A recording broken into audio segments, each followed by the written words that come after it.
Preview. ଏବେ ପାଣିପାଗ ବିଭାଗର ଏକ ବଡ଼ ଖବର ସାମ୍ନାକୁ ଆସିଛି। ତେବେ ବର୍ତ୍ତମାନ ଯାହା ସୂଚନା ମିଳିଛି ପୁଣି ରାଜ୍ୟରେ ହେବ ବର୍ଷା।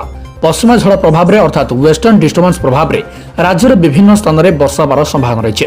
ଏନେଇ ଭୁବନେଶ୍ୱର ସ୍ଥିତ ଆଞ୍ଚଳିକ ପାଣିପାଗ କେନ୍ଦ୍ର ନିର୍ଦ୍ଦେଶକ ଏସ୍ଆର୍ ବିଶ୍ୱାସ ପୂର୍ବାନୁମାନ କରିଛନ୍ତି।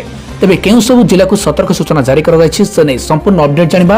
କିନ୍ତୁ ତା ପୂର୍ବରୁ ସମସ୍ତଙ୍କୁ କହି ରଖିବି, ଏହି ଭିଡ଼ିଓ ଗୋଟେ ଲାଇକ୍ କରନ୍ତୁ, ଚ୍ୟାନେଲକୁ ସବସ୍କ୍ରାଇବ୍ କରି ପାଖରେ ଥିବା ବେଲ୍ ଆଇକନ୍ ଦବାଇ ଅଲ୍ ନୋଟିଫିକେସନ୍ ଉପରେ ଅନ୍ କରି ରଖନ୍ତୁ, ଯାହାଫଳରେ ପ୍ରତ୍ୟେକ ଦିନ ଲାଟେଷ୍ଟ ପାଣିପାଗର ସଠିକ୍ ସୂଚନା ଆପଣମାନେ ଆମ ଚ୍ୟାନେଲ ମାଧ୍ୟମରେ ସର୍ବପ୍ରଥମେ ଦେଖିପାରିବେ।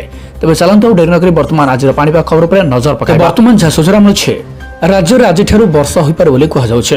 ତେବେ ଉପକୂଳ ଓଡ଼ିଶା ସମେତ କେଉଁଝର ମୟୂରଭଞ୍ଜ ଜିଲ୍ଲାରେ ହାଲୁକାରୁ ମଧ୍ୟମ ଧରଣର ବର୍ଷାର ମଧ୍ୟ ଆଶଙ୍କା ରହିଛି। ତେବେ 24 ତାରିଖ ଯାଏଁ ବର୍ଷା ଲାଗି ରହିବ। ପାଣିପାଗ ବିଭାଗ ଏଭଳି ସତର୍କ ସୂଚନା ଜାରି କରିବା ପରେ ଚାଷୀମାନେ ଛାନିଆ ହୋଇଯାଇଛନ୍ତି। ବର୍ଷାରେ କ୍ଷତି ଆଶଙ୍କାରେ ତରବରିଆ ଭାବରେ ଧାନ ଅମଳର ମଧ୍ୟ ଲାଗି ପଡ଼ିଛନ୍ତି। ପାଣିପାଗ ବିଭାଗ ଜାରି କରିଥିବା ପୂର୍ବାନୁମାନ ଅନୁସାରେ ପଶ୍ଚିମ ଝଡ଼ ପ୍ରଭାବରେ 21 ତାରିଖରୁ ବର୍ଷା ଆରମ୍ଭ ହୋଇ 24 ତାରିଖ ଯାଏଁ ଚାଲିବ। 22 ତାରିଖ ବା ଶନିବାର ଦିନ ବରଗଡ଼, ଝାରସୁଗୁଡ଼ା, ସୁନ୍ଦରଗଡ଼, କେଉଁଝର, ମୟୂରଭଞ୍ଜ ତା ସହିତ ସମ୍ବଲପୁର ଏବଂ ଦେଓଗଡ଼ରେ ସ୍ୱଳ୍ପରୁ ମଧ୍ୟମ ଧରଣର ବର୍ଷା ହେବାର ମଧ୍ୟ ସମ୍ଭାବନା ରହିଛି। ତା ସହିତ 23ରେ ମଧ୍ୟ କେଉଁଝର, ମୟୂରଭଞ୍ଜ, ବାଲେଶ୍ୱର, ଭଦ୍ରକ, ଯାଜପୁର, କେନ୍ଦ୍ରାପଡ଼ାରେ କିଛି ସ୍ଥାନରେ ପ୍ରବଳ ବର୍ଷା ହୋଇପାରେ ବୋଲି କୁହାଯାଉଛି। ଏସବୁ ଜିଲ୍ଲାରେ ମଧ୍ୟ ଘଡ଼ଘଡ଼ି ସହିତ ବର୍ଷାର ମଧ୍ୟ ଆଶଙ୍କା ରହିଛି ବୋଲି ପାଣିପାଗ ବିଭାଗ ପକ୍ଷରୁ କୁହାଯାଇଛି। ଏଥିପାଇଁ ୟେଲୋ ୱାର୍ଣ୍ଣିଂ ମଧ୍ୟ ଜାରି ହୋଇଛି।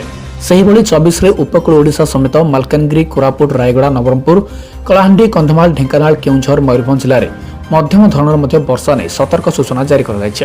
ତେବେ ରାଜ୍ୟରେ ମେଘୁଆ ପାଗ ଏବଂ ବର୍ଷା ଆଶଙ୍କା ଥିବାରୁ ରାତିର ତାପମାତ୍ରା ମଧ୍ୟ କମିବ ବୋଲି କୁହାଯାଉଛି। ତେବେ ସେପଟେ ମଧ୍ୟ ପାଣିପାଗ ବିଶେଷଜ୍ଞ ପ୍ରଫେସର ସୁରେନ୍ଦ୍ରନାଥ ପଶୁପାଳକ କହିଛନ୍ତି ଉପକୂଳ ଏବଂ ସଂଲଗ୍ନ ଜିଲ୍ଲା ସହିତ ଉତ୍ତର ଓଡ଼ିଶାର 22ରୁ 25 ତାରିଖ ଯାଏଁ ପାଗ ମେଘୁଆ ରହିବ। ତେବେ ଅନ୍ୟପଟରେ ଯାହା କୁହାଯାଉଛି 23 ଏବଂ 24ରେ କେନ୍ଦ୍ରାପଡ଼ା, ଭଦ୍ରକ, ଯାଜପୁର, ବାଲେଶ୍ୱର ତା ସହିତ ଏହିସବୁ ଜିଲ୍ଲାରେ ମଧ୍ୟ ପ୍ରବଳ ମାତ୍ରାରେ ବର୍ଷାର ମଧ୍ୟ ଆଶଙ୍କା ରହିଛି ଏବଂ 15ରୁ 20 ମିଲିମିଟର ବର୍ଷା ମଧ୍ୟ ହୋଇପାରେ ବୋଲି କୁହାଯାଉଛି।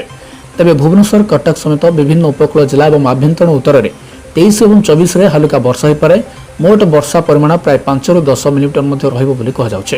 ତେବେ ପଶ୍ଚିମ ଏବଂ ଦକ୍ଷିଣ ଓଡ଼ିଶାରେ ପାଗ ମୁଖ୍ୟତଃ ଶୁଖିଲା ଏବଂ ଖରାଟିଆ ରହିବ ବୋଲି ସେ କହିଛନ୍ତି। ତେବେ ଗୁରୁବାର ଦିନ ରାତିରୁ ଭୁବନେଶ୍ୱର ସମେତ ଦକ୍ଷିଣ ଉପକୂଳ ଏବଂ ସଂଲଗ୍ନ ଜିଲ୍ଲାରେ ରାତିର ତାପମାତ୍ରା ବଢ଼ିଛି। 23 ତାରିଖ ସୁଦ୍ଧା ରାତିର ତାପମାତ୍ରା ପ୍ରାୟ 3 ଡିଗ୍ରୀ ସେଲସିୟସ୍ ମଧ୍ୟ ବଢ଼ିବ ବୋଲି କୁହାଯାଉଛି।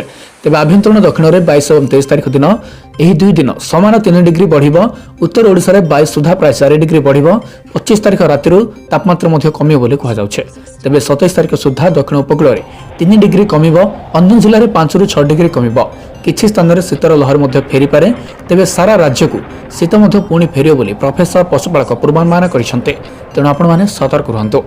ତ ଏହା ଥିଲା ବର୍ତ୍ତମାନ ପାଣିପାଗ ବିଭାଗର ଲାଟେଷ୍ଟ ଅପଡେଟ୍ସ। ତ ଯଦି ଆପଣମାନେ ଆପଣଙ୍କ ଅଞ୍ଚଳର ପାଣିପାଗ ବିଭାଗର ସଠିକ୍ ସୂଚନା ଜାଣିବା ପାଇଁ ଚାହାନ୍ତି ତେବେ ଆମ ଚ୍ୟାନେଲକୁ ଏବେ ହିଁ ସବସ୍କ୍ରାଇବ୍ କରିନିଅନ୍ତୁ। ସବସ୍କ୍ରାଇବ୍ କଲା ପରେ ପାଖରେ ଆସୁଥିବା ବେଲ୍ ଆଇକନ୍କୁ ଦବାଇ ଅଲ୍ ନୋଟିଫିକେସନ୍ ଉପରେ ପ୍ରେସ୍ କରନ୍ତୁ, ଯାହାଫଳରେ ଯେବେ ବି ଯେକୌଣସି ପାଣିପାଗର ଲାଟେଷ୍ଟ ନ୍ୟୁଜ୍ ଆପଣମାନେ ଆମ ଚ୍ୟାନେଲ ମାଧ୍ୟମରେ ସର୍ବପ୍ରଥମେ ଦେଖିପାରିବେ। Bureau report, D news Odisha.